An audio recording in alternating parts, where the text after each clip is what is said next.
మంచి గురువులను మనకు గురుత్వానికి ఎన్నుకోవటం. కాబట్టి దేవుడు మనకు ఇటువంటి మంచి గురువులు ఎన్నుకున్నందుకు గాను అందరు గట్టిగా చప్పట్లు కొడుతూ దేవుడికి ధన్యవాదాలు తెలియచేద్దాం. ప్రత్యేకించి దేవుడు వారి కుటుంబాలలో మరెన్నో అద్భుతాలు చేయాలని చెప్పి, అదేవిధంగా వారు చేస్తున్నటువంటి సేవలో ముఖ్యంగా జోజెఫ్ ఫాదర్ గారు, బోస్కో ఫాదర్ గారు, డేవిడ్ ఫాదర్ గారు, ప్రతాప్ ఫాదర్ గారు, వీరు నలుగురు కూడా, అలా కిరణ్ ఫాదర్ గారు, వీరు 5గురు కూడా మన విచారణకు ఉన్నటువంటి గురువులు. కాబట్టి ప్రత్యేకించి దేవుడు వారి యొక్క సేవను దీవించి మన వారి కోసం ప్రార్థన చేస్తూ, అలాగే మరణించినటువంటి జీవకుమార్ ఫాదర్ గారి యొక్క ఆత్మకు విశ్రాంతిని దయచేయమని ప్రార్థన చేద్దాం. ప్రత్యేకించి ఈ రోజున ఈ యొక్క ప్రార్థన కూడిక ద్వారా దేవుడు మనందరినీ కూడా దీవించాలని చెప్పి ప్రార్థన చేసుకున్నాం. అదేవిధంగా జోజెఫ్ ఫాదర్ గారి యొక్క కుటుంబాలలో ప్రభు చేసినటువంటి మేలులకు ప్రత్యేకించి జలకరమ్మ గారు మరియు మేరిస్టెల్లా గారు మరియు సీతారత్నం గారు, వీరి ముగ్గురి ద్వారా దేవుడు వారి కుటుంబాలు, పిల్లి నాగభూషణం గారు, వీరి ద్వారా వారి కుటుంబాలను దేవుడు ఇంకా ఎన్నో రకాలుగా దీవించారు. కాబట్టి వారికి మంచి ఆరోగ్యాన్ని ఇంకా దయచేయమని, వారికి శేష జీవితాన్ని కూడా సంతోషంతో ఆనందం జీవించడానికి దేవునికి అనుగ్రహాలు వారికి దయచేయమని వారి కోసం ప్రార్థన చేసుకుంటూ అందరం కలిసి ఒక్కరిలో జపం మంగళవార జపం వేడుకుందాం.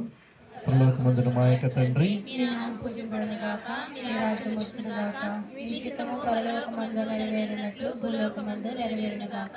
నానాటికి కావలసిన మా అన్నము మాకు నేర్పివ్వండి. మా యొక్క వారిని మేము మన్నించినట్లు మా అప్పులను మీరు మన్నించండి. మమ్ము శోధన ఎందు ప్రవేశింపనివ్వక కీడులో నుండి మమ్మల్ని రక్షించండి. ఆమేన్. దేవుని ప్రసాదము చేత నిండిన మరియమ్మ వందనము. మీతో ఉన్నారు, స్త్రీలలో ఆశీర్వదించిన వారు మీరే, మీ గర్భఫలముకు యేసు ఆశీర్వదించిన వారుగాని. పరిశుద్ధ మరియమ్మ సర్వేశ్వరుని యొక్క మాత, పాపాత్ములైన మా కొరకు ఇప్పుడును మా మరణ సమయమున ప్రార్థించండి. ఆమేన్. సర్వశక్తి గల దయగల సర్వేశ్వర, యెహోవా ఇల్లు కట్టనిది కట్టువారి శ్రమ వృధా అని ఈ వాక్యం ద్వారా పలుకుతూ ఉండగా, ప్రభు మీరు ఏర్పాటు చేసినటువంటి ఈ కుటుంబాలలో మీరు ఇచ్చినటువంటి దీవెనలను బట్టి మీకు ధన్యవాదాలు సమర్పిస్తూ, ప్రభు ఈనాడు ఈ ప్రార్థన కూడిక ద్వారా వారందరూ కూడా మాకు సాక్షిభరితంగా జీవించే భాగ్యాన్ని, అలాగే వారి జీవితాలలో మీరు ఇచ్చినటువంటి దీవెనల గురించి వారు మా అందరికీ కూడా సాక్షిగా నిలిచేటువంటి భాగ్యాన్ని వారికి దయచేసినందుకు మీకు ధన్యవాదాలు సమర్పిస్తూ ఉన్నాము. మా విచారణలో ఉన్న ప్రతి కుటుంబాన్ని కూడా అదే విధంగా జ్ఞాపకం ఉంచుకుంటూ, ప్రతి కుటుంబంలో కూడా శాంతి సమాధానాలు ఆయురారోగ్యాలను విరివిగా దయచేసి ప్రతి ఒక్కరిని కూడా మీ యొక్క దీవెనలతో అనుగ్రహాలతో నింపమని మా ప్రభువైన క్రీస్తు ద్వారా మనం చేయుచున్నాము. ఆమేన్. ప్రభు మీతో ఉందురుగాక.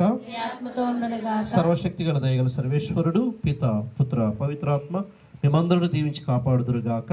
ఆమేన్.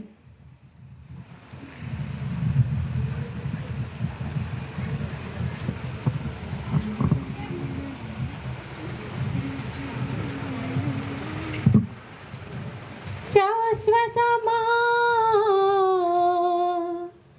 ఈ దేహం, త్వరపడకే ఓ మనసా. శాశ్వతమా ఈ దేహం, త్వరపడకే ఓ మనసా. ప్రియులారా, మీ అందరికీ చాలా కృతజ్ఞతలు చెప్తున్నాను. ఎందుకంటే చాలా ఓర్పుగా, సహనంగా, టైం చాలా అయినా మనం లేట్గా స్టార్ట్ చేస్తాం. ఓర్పు ఉన్నందుకు థ్యాంక్ యూ వెరీ మచ్. అందరూ భోజనం చేసి మరి సంతృప్తిగా వెళ్ళవలసిందిగా కోరుతున్నాం. మీ అందరికీ ఒకసారి మీరే గట్టిగా చప్పట్లు కొట్టుకోండి. సుగుణాంటి గారు థ్యాంక్ యూ, మంచి పాటలు పాడారు. తర్వాత మా బంధువులు కూడా 2 పాటలు ఈరోజు బాగా పాడారా. మేము యూట్యూబ్లో పెడతాం, వెళ్ళి మా నెహ్రూపేట సంఘం చర్చిలో వీళ్ళకి కూడా ఒకసారి గట్టిగా చప్పట్లు కొడతాం. కూడి వచ్చిన బంధువులందరికీ, అమ్మగారులకి, ఫాదర్లకి అందరికీ కృతజ్ఞతలు. బోస్ గారికి కూడా సౌండ్ సిస్టమ్ పెట్టారు, చాలా థ్యాంక్ యూ. వంటలు ఉన్న వాళ్ళకి, మరి దేశ సభ్యులకి అందరికీ కృతజ్ఞతలు. Okay, thank you very much. సమాధానంతో వెళ్ళి క్రీస్తు ప్రేమలో సేవలో జీవించండి. సర్వేశ్వరునికి వందనములు.